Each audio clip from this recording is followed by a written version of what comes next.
So today we have Ken with us, and Ken is an incoming PhD student at Stanford University in the School of Computer Science. Previously, he was a master's in research student at Carnegie Mellon University, where he co-authored multiple artificial intelligence research papers. Prior to that, he spent a year at Google Research, where he worked on privacy-focused machine learning research and application. Notably, he led the effort in developing and deploying these models to Android devices and TensorFlow. Ken received the University Medal for completing his undergraduate studies in computer science at the University of Sydney. His honors thesis also received the Best Thesis Award. On the side, Ken enjoys collecting the FAAMG trophy. He has worked at Google, Facebook, Apple, Microsoft, and AWS. More importantly, Ken is a great friend, a mentor, and a good person. Today, I hope to explore Ken's journey from being an average Joe from Sydney to dancing with the stars in Silicon Valley. Welcome to the show, Ken.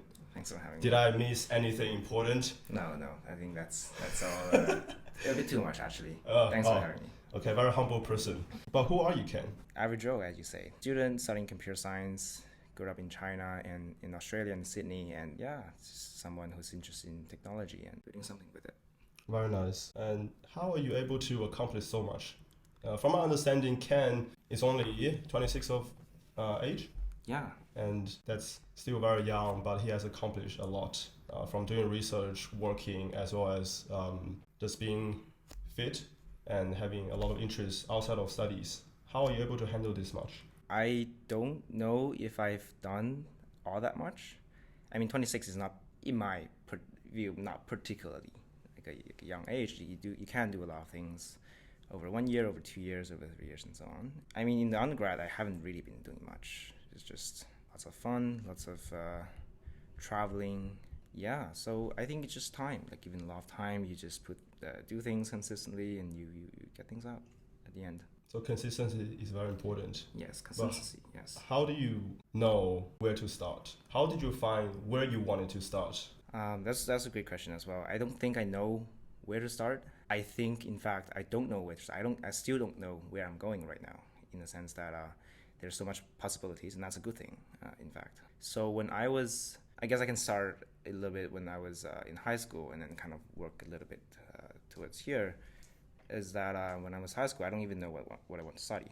I know I like computer games, and so computer science was kind of natural. And I have some interest in business, doing business, entrepreneurship. I took up commerce, and that's pretty much it. And I went along with it, and then did a semester in commerce. This Buzz 101 in USIT. If anyone has done it, you know what it is, and then you will drop it right away. And that's what I did. I dropped commerce right away and focused on computer science. And for the first couple of years, don't really know what to do. And there was this notion of trying to do something interesting, but they just don't know what. And then there was this idea of moving to the US for my undergrad, because I kind of had this idea and knew this kind of since I was young, that the US is kind of the place to do computer science. So I started to explore options to transfer my undergrad studies to US. That was my kind of like first year in undergrad. And nothing happened, got rejected everywhere. But that kind of got me going into this work ethic of just going for things and working for things and just keep learning. Later on, it was just studying and trying things out. Don't know there was never a grand scheme of things. It was just like trying things out, and like I keep moving along. Same thing after graduation, don't know what to do.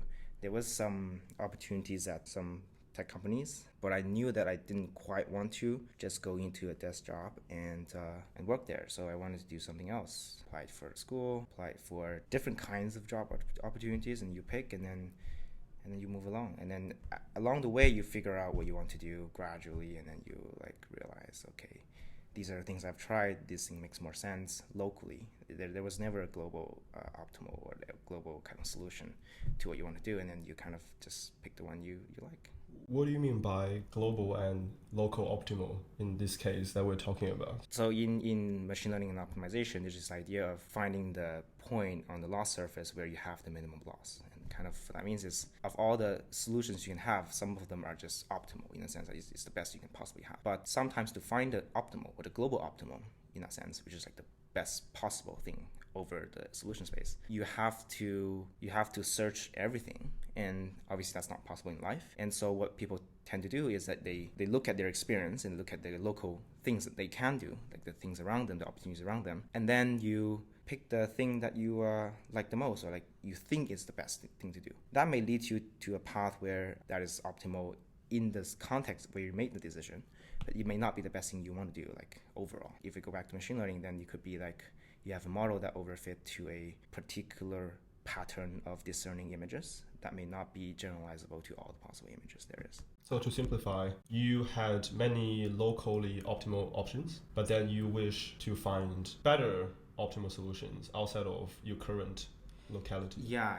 I guess it's more like you have to accept the fact that in life you can just never get the global optimal solution. So you have to be okay with locally optimal choices and the trust that it will lead you to somewhere. Like in fact, gradient descent, the idea, like the thing that you do in machine learning, this is how we train GPT and stuff, is really just going downhill to the steepest direction. What that really means is you're at a point, you're at a valley, you're looking at different directions, and you want to go down to the lowest point on the valley. You don't know where that is. It can be like bumps and stuff, like saddle points and stuff. But all you can do is just go down to the direction where it's the steepest descent. Turns out that can lead you to very interesting places. That's pretty much what life is like. You don't know where it is, but you just follow this, and then you trust that it will lead you to a good point. And so for me, it's like exploring and try to know where are the possible places you can go, and then pick the one that kind of makes sense to you the most, picking the local optimal, and then hope that it will lead you to a good place. And you are still in the process of choosing what's best for you. Yes. In fact, I think that will continue probably for most of my yeah. But when is the time to stop looking for one? Yeah, this is a classic trade-off also in machine learning. It's something called exploration versus exploitation trade-off. When you know that you're good at something, and when you know that this is like good enough for you, you can just stay in it and like work on it for a while and like keep exploiting it, quote unquote exploit. There's no fixed time for you to do that. You can do it whenever you want. In fact, an example of this is if you're really a good, very smart high school student, you get a really crazy ATAR, you could get into one of these cadetships, right, for example, and you can have a very job already lined up for you right after you graduate high school. In that case, if you decide, you can stay in that job and get good at it and start earning money. That's where a particular person may, for example, stop exploring and exploiting this thing he already knows or she already knows. On the other hand, you can have a person like me who just don't know where to go, but just keep going, keep exploring, keep trying new things, and at some point I want to stop, and at some point you start exploiting, like the PwC guy.